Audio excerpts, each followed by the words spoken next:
Mr. Buffett, how can I make $30 billion? Start young. Charlie's always said that the big thing about it is we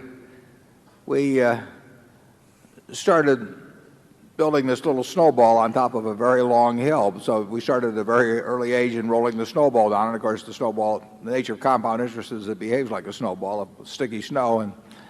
And the trick is to have a very long hill, which means either starting very young or living to be very old. I would do it exactly the same way if I were doing it in the investment world. I mean, if I were getting out of school today and I had $10,000 to invest, I'd start with the A's. I would start going right through companies, and I probably would focus on smaller companies because I would be working with smaller sums, and there's more chance that something is overlooked in that arena. And as Charlie has said earlier, it won't be like doing that in 1951 when you could leaf through and find all kinds of things that just leapt off the page at you. But that's the only way to do it. I mean, you have to buy businesses.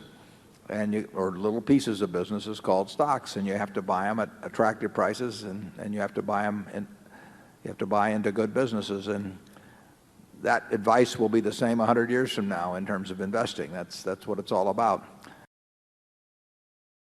Well, if you're interested in business, I definitely think you ought to learn all the accounting you can by the time you're in your early 20s. Accounting is the language of business. Now, that doesn't mean it's a perfect language, so you have to know the limitations of that language as well as all aspects of it. So I would advise you to learn accounting, and I would advise you to be, in terms of part-time employment or anything else, work at a number of businesses. There's nothing like seeing how business operates to build your judgment in the future about businesses. When you understand what kind of things are very competitive and what kind of things are less competitive and why that works that way, all of that adds to your knowledge. So I would do a lot of reading. If you're interested in investments, I would take the accounting courses. I do a lot of reading about investments, and I would get as much business experience. I would talk business with people that are in business to find out what they think makes their operation tick or where they have problems and why. I just think you just kind of sop it up every place that you can. If I were working with a small amount of money, the universe would be huge compared to the universe of possible ideas I work with now. You mentioned that 56 to 69 was the best period. Actually, my best period was before that. It was from right after I met Ben Graham in early 1951. But from the end of 1950 through the next 10 years, actually returns averaged about 50% a year. And I think they were 37 points better than the Dow per year, something like that. But I was working with a tiny, tiny, tiny amount of money. And so I would pour through volumes of businesses, and I would find one or two that I could put $10,000 into or $15,000 into that were just ridiculous. They were ridiculously cheap. And obviously, as the money increased, the universe of possible ideas started shrinking dramatically. The times were also better for doing it in that time. But I think if you're working with a small amount of money with exactly the same background that Charlie and I have, and same ideas, same whatever ability we have, I think you can make very significant sums. But as soon as you start getting the money up into the millions, many millions, the curve on expectable results falls off just dramatically. But that's the nature of it. When you get up to things you can put millions of dollars into, you've got a lot of competition looking at that, and they're not looking as I did when I started. When I started, I went through the pages of the manuals page by page. I mean, I probably went through 20,000 pages in the Moody's Industrial, Transportation, Banks, and Finance manuals, and I did it twice. And I actually, looked at every business. I didn't look very hard at some. Well, that's not a practical way to invest tens or hundreds of millions of dollars.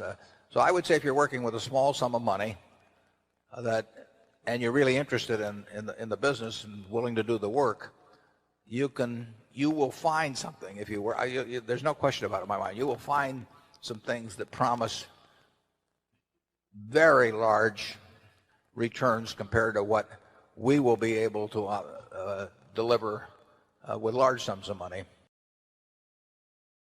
Is business school worth it? Depends on the person.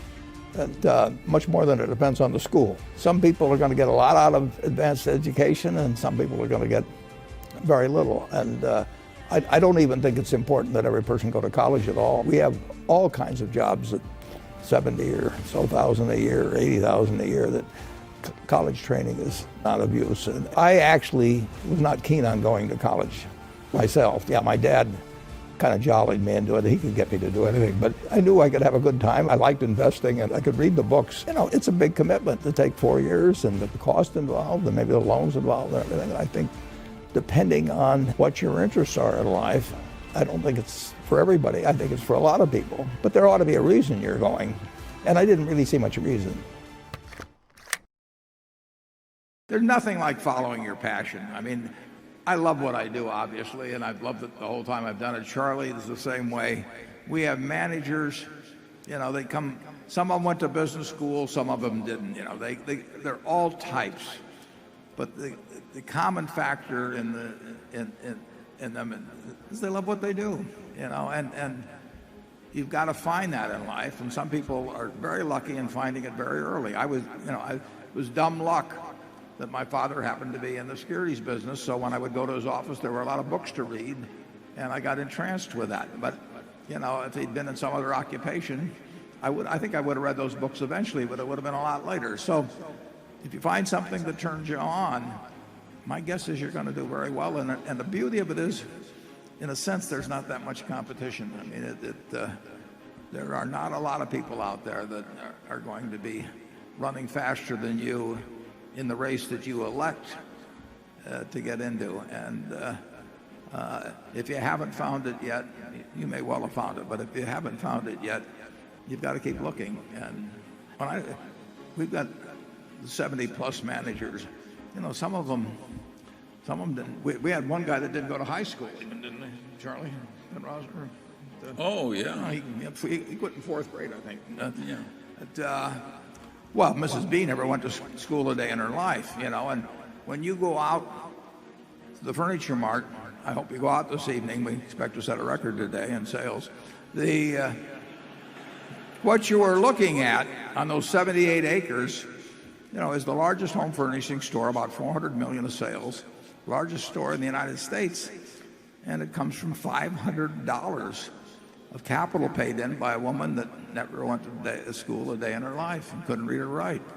You know, I mean, she loved what she was doing, and you know, I tell the story. This is a true story. When she was well into her 90s, she invited me over to her house for dinner. That was very unusual. At a very nice house, 6 or 7 blocks away from the store.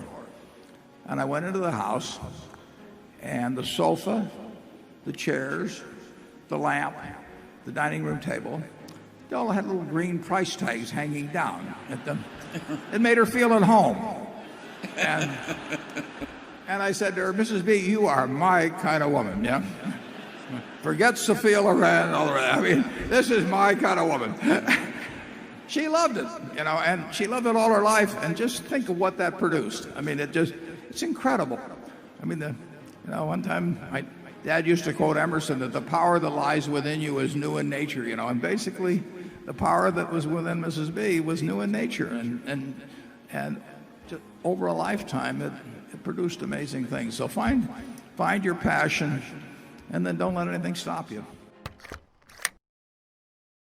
The biggest mistakes are the ones that actually don't show up. They're the mistakes of omission rather than commission. We've never lost that much money on any one investment, but it's the things that I knew enough to do that I didn't do. We have missed profits of as much as, you know, maybe $10 billion in things that I knew enough to do and I didn't do. Now, the fact I didn't buy Microsoft way back is not a foregone opportunity because I didn't know enough to make that decision. But there have been other investments where I did know enough to make the decision, and for one reason or another, I either didn't do it at all or I did it on a small scale. I was sucking my thumb when I should have been writing checks, you know, basically. And you know, those don't show up. You know, there's no place where it shows missed opportunities, but I've missed some big ones. I will take a person graduating from college and assuming they're in normal shape and everything, I will be glad to pay them, probably $50,000 for 10% of all their earnings for the rest of their lives. Well, if I'm willing to pay them 10% for $50,000 for 10%, that means they're worth $500,000 if they haven't got a dime in their pocket, as long as they've got a good mind and a good body. 70 years ago, I was in high school, almost a third as long as the country has been around. And when I was in high school, I really only had two things on my mind: girls and cars. and I wasn't doing very well with girls, so we'll talk about cars. But let's just imagine that when we finish, I'm going to let each one of you pick out the car of your choice. Sounds good, doesn't it? Pick it out, any color, you name it. It'll be tied up with a bow, and it'll be at your house tomorrow. And you say, well, what's the catch? And the catch is that it's the only car you're going to get in your lifetime. Now, what are you going to do knowing that that's the only car you're ever going to have and you love that car? You're going to take care of it like you cannot believe. Now, what I'd like to suggest is you're not going to get only one car in your lifetime, but you're going to get one body and one mind, and that's all you're going to get. And that body and mind feels terrific now, but it has to last you a lifetime. The key is to certainly, in terms of your personal life, the most important decision you'll make is the spouse that most of you will likely have. And it's very important to surround yourself with people that are better than you are.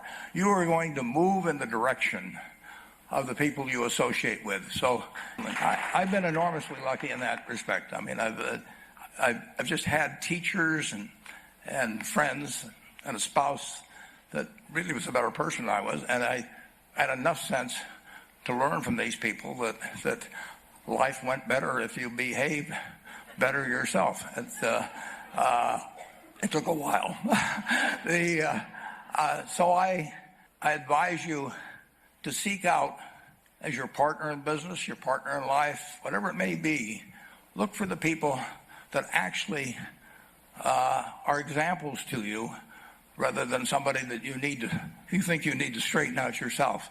And simple rules like that: delighting customers, working through other people, associating with people that will cause you to move in a better path than you might otherwise have. They will take you so far in life that it's hard to believe.